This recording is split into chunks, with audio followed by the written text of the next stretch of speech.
Now that you have the basics of working with objects in PHP, the next step is for us to take that and apply it to a real-world project.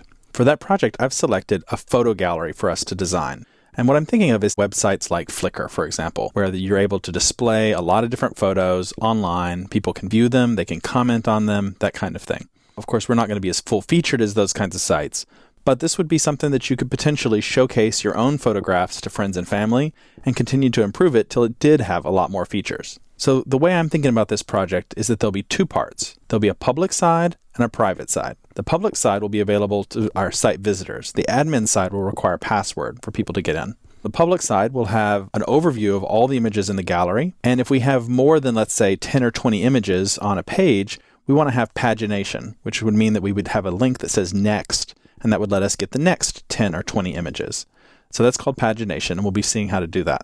And then, of course, if you click on any of the images, you would get a full-size image view, and we're going to let our site visitors comment on our photos as well. So there'll be a simple web form where they can post comments about the photographs.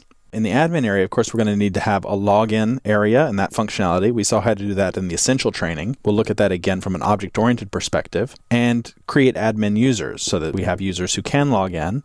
The ability to upload images, that's how we'll get our photographs in there. And of course, delete images. And then we'll also want to be able to review and delete comments as well. So that's an overview of sort of the main functionality that I have in mind. We might add a few other features as we're going through, but that'll be the core of our photo gallery. Now, let's think about it from an object-oriented perspective.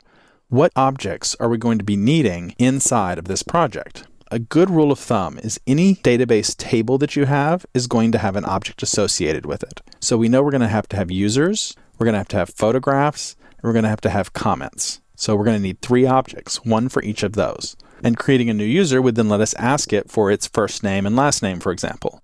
Or for a comment, we could ask for its post time. That's all object-oriented. Now, what might not be as obvious to you are some of the other objects that we're going to be using. One is going to be database, and we're going to have a single object that's going to manage our connection to the database. And we'll talk about why that's a good idea.